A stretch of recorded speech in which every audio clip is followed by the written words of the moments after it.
নমস্কাৰ, মই এটা গুৰুত্বপূৰ্ণ এটা সিৰিয়াছ বিষয় অসমবাসী ৰাইজক ক'ব খুজিছোঁ আৰু বিজেপি নেতৃত্বাধীন চৰকাৰখনক RSSক বিজেপি হিমন্ত বিশ্ব শৰ্মাক ক'ব খুজিছোঁ।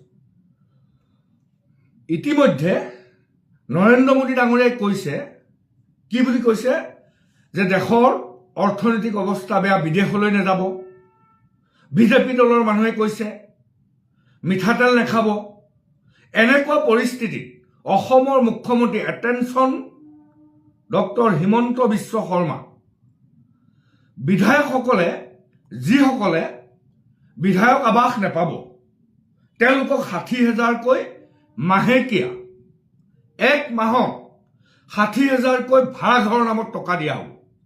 মই অসমবাসী ৰাইজক ক'ব খুজিছোঁ, 60,000 টকাকৈ এজন বিধায়কক ভাড়া ঘৰৰ নামত যদি দিয়ে, এক বছৰত এজন বিধায়কৰ নামত ভাড়া ঘৰৰ নামত খৰচ হ'ব 7,20,000 টকা এবছৰত। আৰু 5 বছৰ যদি আপুনি পূৰণ কৰে 36 লাখ টকা এজন বিধায়কে ভাড়া ঘৰৰ নামত পাব। কেনেকুৱা অদ্ভুত যুক্তি চাওকচোন। বিধায়ক হ'ল মানে তেওঁ ভগৱান নেকি? বিধায়ক হ'ল মানে তেওঁ পৃথিৱীৰ সাধাৰণ জনগণৰ পৰা পৃথক নেকি?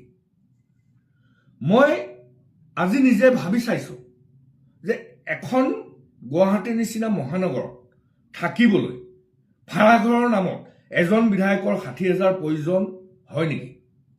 যি সময়ত এজন মানুহে খেতি কৰা খেতিয়কে ধান ৰোৱাৰ সময়ত, আলি কাটাৰ সময়ত চাহ শ্ৰমিক এজনে দিনটোৰ পৰিশ্ৰম কৰাৰ অন্তত 500 টকা পায়, মানে মাহে 15,000 টকা ইনকাম। মাহে যি সময়ত কষ্ট কৰি দেশখনক, জনগণক ধান কৰি খেতি কৰি জনগণক খুৱায়, চাহ শ্ৰমিকজনে হাজিৰা কৰি দিনটোৰ পৰিশ্ৰমৰ অন্তত 500 টকা পায়, এটা পৰিয়াল পোহপাল দিয়ে। সেই সময়ত এটা ভাড়া ঘৰৰ নামত 60,000 টকাকৈ কি যুক্তিত এজন MLA দিব?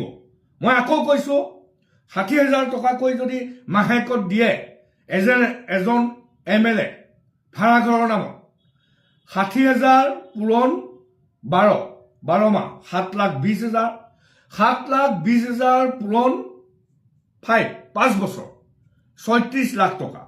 এনেকৈ যদি 126জন বিধায়কক যদি ভাড়াঘৰৰ নামত ৰাইজৰ, মই আকৌ কৈছোঁ, এয়া ৰাইজৰ টকা, জনগণৰ টকা, আমাৰ কৰ কাটলৰ টকাৰে কাৰোবাক উপভোগ কৰিবলৈ দিব নেকি?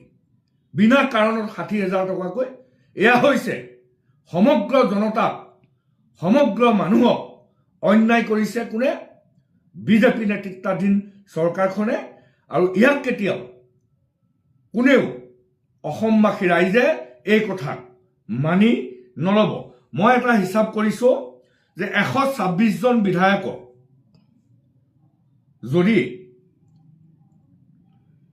মই 60,000 ঠাইত কমাই দিলোঁ, 30,000 কৈ ধৰিলোঁ, যদিও 30,000 কৈও যদি কম দিয়া হয়, 60,000 ঠাইত মই ক'লোঁ আপোনালোকক যে বিধায়কৰ ঘৰৰ নামত যদি 30,000 কৈ 126জনক দিয়া হয়, কমাই দিয়া হয় 30,000 টকা, 60ৰ পৰা 30,000 টকা যদি কমাই দিয়া হয়, আমাৰ কিমান ধন বাচিব?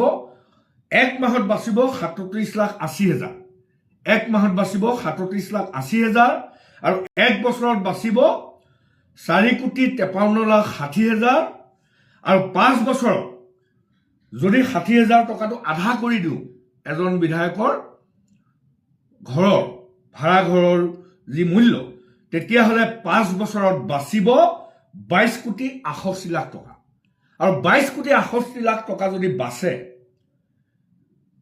হিমন্ত বিশ্ব শৰ্মা চৰকাৰে এটাকৈ পঞ্চায়তত এবছৰত বছৰেকত 3বাৰ খেতি কৰিব পৰাকৈ পানী যোগানৰ আঁচনি প্ৰতিখন গাঁও, এটা পঞ্চায়তত 10টা ৱাৰ্ড থাকে, সেই 10টা ৱাৰ্ডত এটা ৱাৰ্ডত 2 কোটিতকৈ যদি বেছি টকা খৰচ কৰে, তেতিয়াহ'লে বছৰেকত 3 বাৰ খেতি কৰিব পৰাকৈ এটা পঞ্চায়তৰ পানী যোগান আঁচনি ধৰিব পাৰিব।